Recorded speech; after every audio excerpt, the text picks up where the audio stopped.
His white cross out wide. Shields, Mitchell just outside the 50. Sets it up. Rioli knew he could get into space. Went there. Kicks the goal. And Selwood is groggy back behind play. Birchall swings it wide towards the outer side, and Smith. Now he could have run. He hesitates. Takes Varco on. Well, that's confidence. The kick not so good, though. Thought too much about it. Kelly sends it back inside the forward 50. Right on the line, in fact. Johnson spilt the mark. Varco gets the crumb. Goes to Menzel. 5 last week. Gets the first tonight. So a lot of the ball, Smith, in the opening quarter and bit. And that's a long ball to 50. Taylor and Hale. And now Buddy. He's in a good spot for him. Impossible for most. Perfect for him. The confidence to dive after that one. Hawthorn looking good to start. Kick inside the forward 50. Hodge. He's got that crew cut now. He's aerodynamically sounder than he was a month ago. Wants to come back. Martell will need to go. Well played, Burgoyne. Brilliant. Knocked it down to Sewell. Sewell goes inside the forward 50, and Franklin gets the free kick.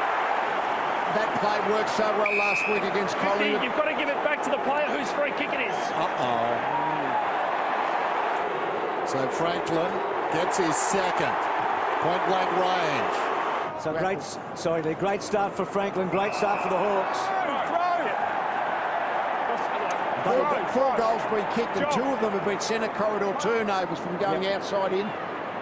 So Chapman in that centre corridor, but in a safer part of the ground, and well played Menzel. So this for his second. He's kicked it well, so Menzel's a match for Buddy. Having done second to him, Otten's brilliantly down to Chapman, digs it out of the middle with a high ball inside the forward 50. Podsiadly not in the contest, not required. Hawkins in front. Tom Hawkins kicks from 40. Crossing Breeze grabs it, doesn't affect it too much, it's good.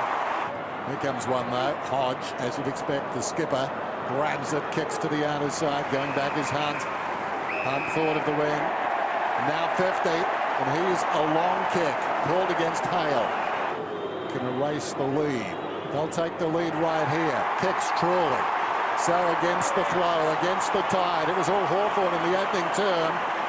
Thought about going, still thinking, now he does. Kicks it down towards full forward. Hawthorn under pressure, and Podsiadly. Well, as we mentioned earlier, he ran amok before half-time. Last time these two sides played here at the MCG, and he comes, gets his first goal. Puopolo and Menzel. One from Central Districts and one from Norwood.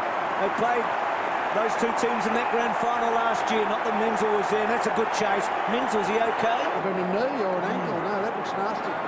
So he's still in trouble here, Menzel, remembering 5 last week, 2 so far tonight. Podsiadly or Ottens is at the back. Podsiadly's drawing at opposition players because he's been plunking them all night. He's having a big night, Ottens, so he gets the goal. This is certainly tragic on the personal level. Hopefully he'll be back.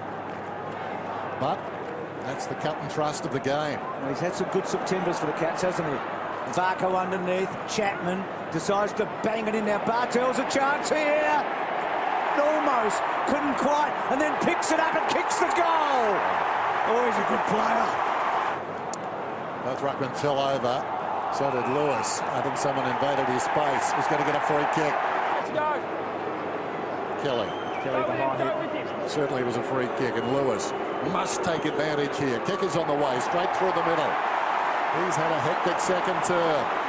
Cats finding it hard. Tim talked about the wind factor. Whitecross belts it back inside, and Hodge just pushes Mackie out of it. Big shove's not allowed. He's kicked the goal. He has.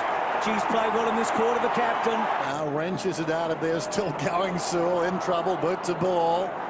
Missed by Christensen, spills wide at the pack, taken by Lewis, sweeps a hand pass forward to Whitecross. Whitecross inside the forward 50, and there's that man again. Moments before he was involved in that hard ball in the centre.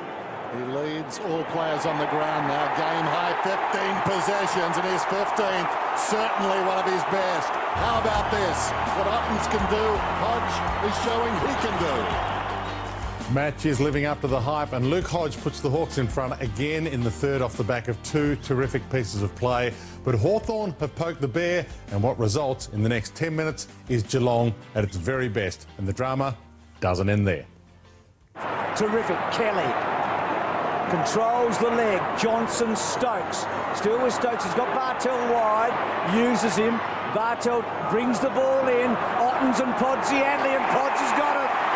He's not always a gimme, but he's got his second, and the Cats get back the lead. This is a good final, isn't it?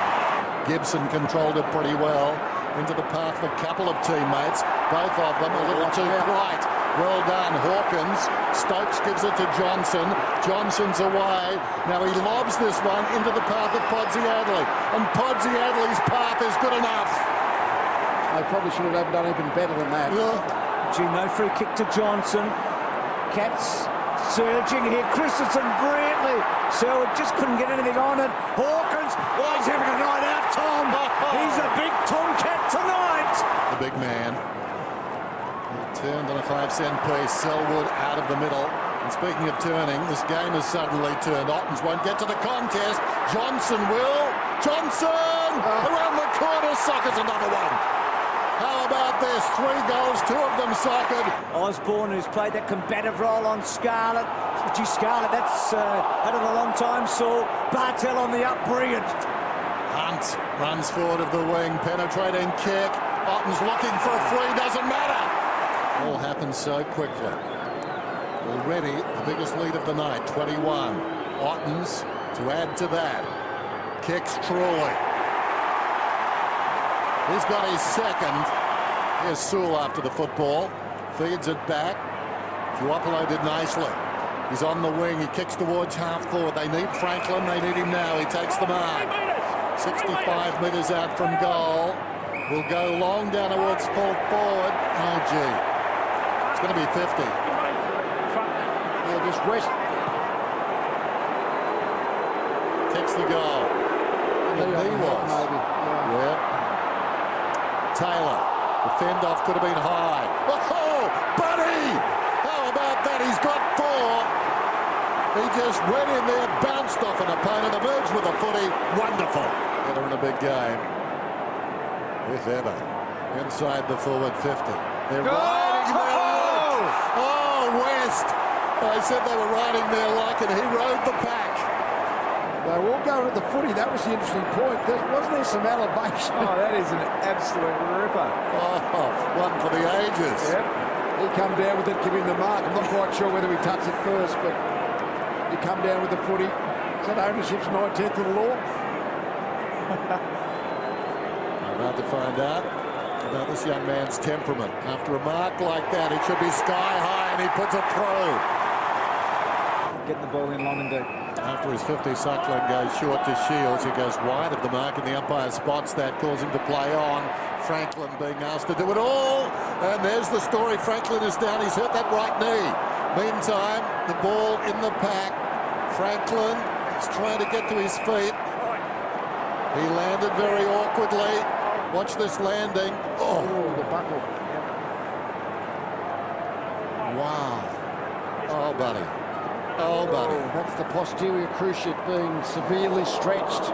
His arrival in the final. He just looks like he gets around, but covers more ground than Stokes. Stokes is good in a confined area, but Christensen just seems like he really gets around the place. Gets big numbers. I think he's a better inside player as well. I mean, that's nothing against Stokes. He's a mighty fine player. As we see now, good kick for goal. Speaking of him, there we go. That's one way of getting the record straight. Stokes gets the goal.